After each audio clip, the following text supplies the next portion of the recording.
আমার এখানে প্রচুর ঝড় হচ্ছে, আমি খুবই এনজয় করছি। আমার ওই হাত উল্টে ইস্তিসকার নামাজ পড়ার দরকার হয় নাই। এবং এই মুমিন মুসলমানরা যেভাবে ইসলামটারে হাস্যকর বানায় আমাদের বিনোদন দিচ্ছে, তাই তাদেরকেও ধন্যবাদ।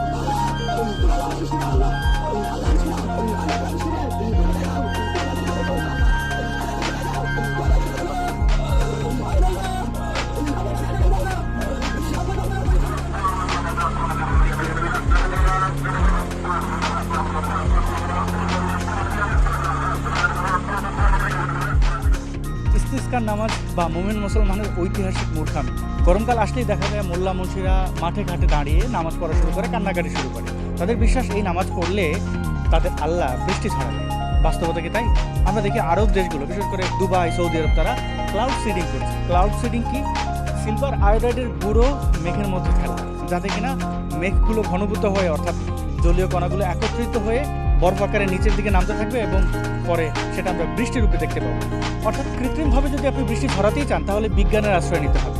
দোয়া দুরুদে কাজ হয় না। যদি কাজ হতো তাহলে আরব দেশগুলো এত কোটি কোটি টাকা খরচা করে ক্লাউড সিডিং না করে কিন্তু এই মোল্লা মুন্সিদের হায়ার করে নিতে, এদের তো 500-1000 টাকা পাওয়া যায় এবং তাদের দিয়ে ইস্তিসকার নামাজ বা অন্য কিছু করাতো, বৃষ্টি ঝরত। চীন, সৌদি আরব, দুবাই, তারা কৃত্রিমভাবে ক্লাউড সিডিংয়ের মাধ্যমে বৃষ্টি ছড়াচ্ছে। আচ্ছা, এই যে মোল্লা মুন্সিরা এই বৃষ্টি ছড়ানোর জন্য আল্লাহর কাছে হাত তুলছে, এরা মসজিদে এসি লাগায় কেন? আল্লাহর কাছে দোয়া দুরুদ করে মসজিদ ঠান্ডা করে ফেলতে পারে না? আচ্ছা, সেই বেলা আল্লাহর উপর আর বিশ্বাস নাই। আমরা ওয়াজ মাহফিলগুলোর দিকে তাকালে দেখতে পাই তাদের মাঠ কিন্তু ফাঁকা, তাই তাদের ইস্যু দরকার।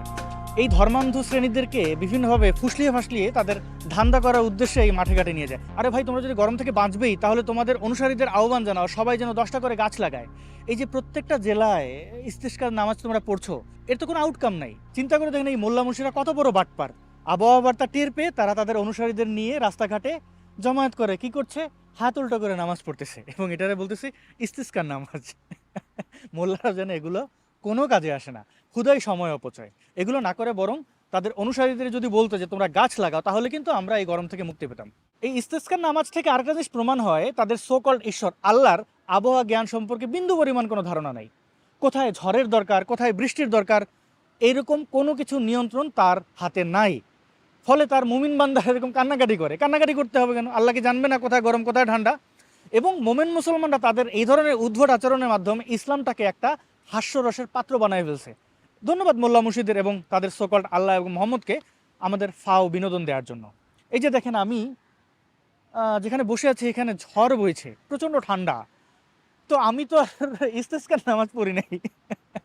আবহাওয়া বার্তা দেখে মোল্লা মুন্সিরা যে বিনোদন দিচ্ছে, আবহাওয়া বার্তাতে সবসময় সঠিক হয় না, এটাও এই মোমেন মুসলমানরা জানে না। মূর্খ তো, জানবে কোথা থেকে? তো ধন্যবাদ প্রিয় বন্ধুগণ, ভিডিওটি শেষ পর্যন্ত দেখার জন্য। ভিডিওটি শেয়ার করবেন যদি আপনার ভালো লেগে থাকে, এবং আবার দেখা হবে নতুন কোনো প্রসঙ্গে নতুন কোনো দিন। আজকের মতো এখানেই বিদায় চাইছি।